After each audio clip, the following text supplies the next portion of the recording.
Christmas के दिन Jesus यानी कि यीशु का जन्म हुआ था। इसी की खुशी में क्रिसमस मनाया जाता है। लेकिन सांता के बिना क्रिसमस बिल्कुल अधूरा है। बच्चों के लिए तो क्रिसमस का मतलब ही सांता है। सांता कौन है? कौन है जो यीशु के जन्मदिन पर बच्चों और जरूरतमंदों को तोहफे बांटते हैं? सांता खुद जीसस तो नहीं है, क्योंकि बाइबल में कहीं भी सांता शब्द का जिक्र आता ही नहीं है। अगर सांता जीसस होते तो बाइबल में कहीं जीसस के सांता रूप का जिक्र होता। वहीं क्रिसमस का त्योहार जीसस की मृत्यु के कई सालों बाद मनाया गया था। जीसस के जीते जी उनके अनुयायी उनके जन्म को त्योहार के रूप में नहीं मनाते थे, यानी कि वो जीसस नहीं थे जो सांता बनकर बच्चों को गिफ्ट देते थे। आज अपनी इस रिपोर्ट में हम यही समझने की कोशिश करेंगे कि अगर जीसस नहीं है सांता तो फिर सांता कौन है।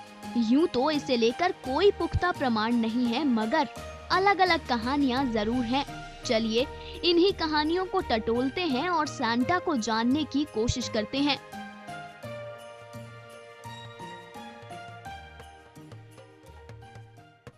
सांता को लेकर जो सबसे पहली कहानी बताई जाती है वो है सेंट निकोलस की।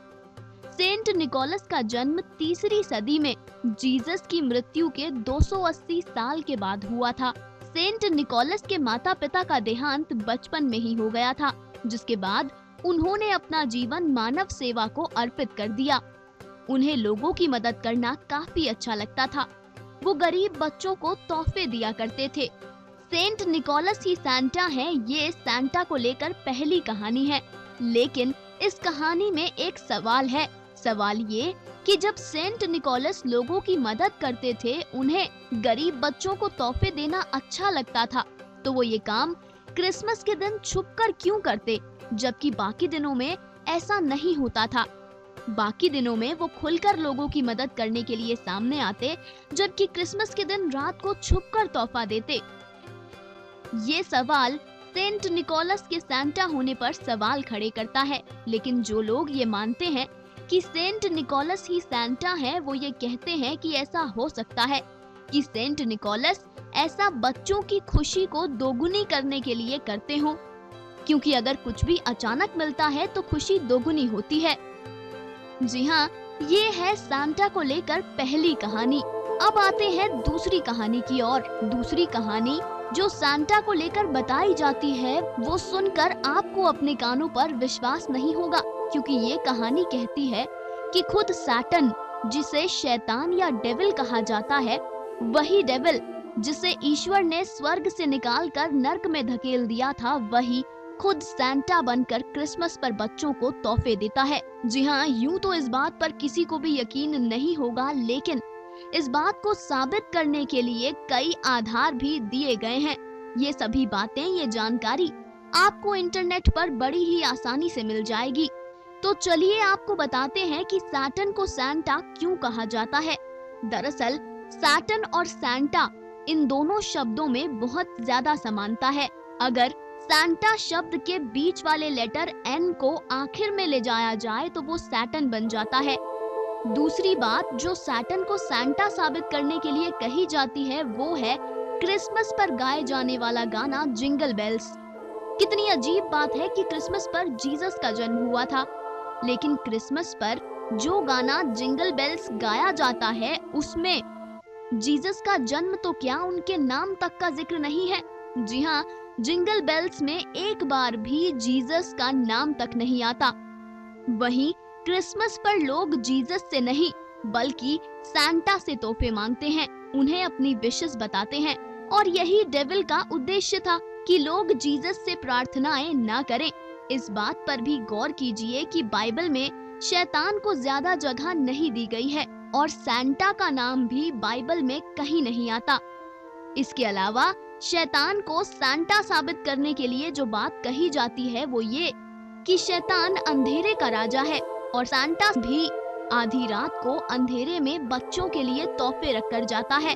वहीं जानकार ये भी मानते हैं कि तोहफे, पैसा, ये सब इंसान और बच्चों को लालची बनाती है, उन्हें मोक्ष से दूर करके लालच की ओर ले जाती है।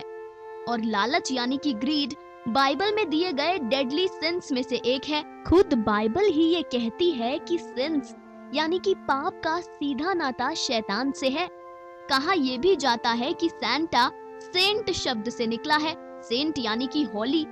होली का मतलब होता है पवित्र, और शैतान ये तो हमेशा से कहता आया है कि वो ईश्वर से ज्यादा ताकतवर और पवित्र है। जानकार ये भी कहते हैं कि सैटन यानी कि शैतान ने कभी भी बच्चों को नुकसान नहीं पहुंचाया है। शैतान को बच्चे बहुत प्यारे हैं, इसीलिए वो क्रिसमस पर सिर्फ बच्चों को ही तोहफे देता है, बड़े या बूढ़ों को नहीं।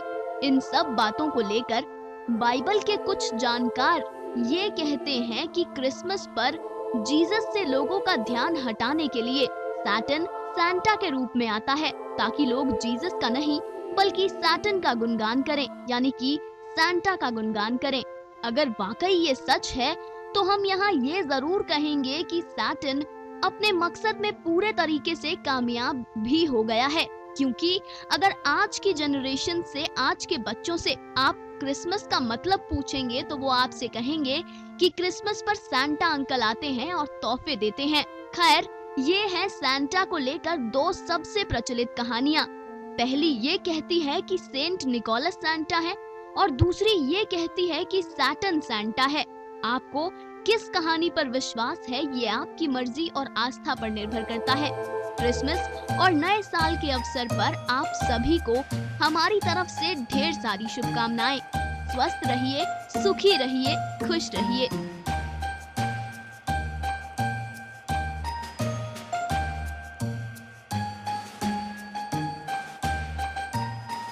कथा सागर, डेस्क रिपोर्ट।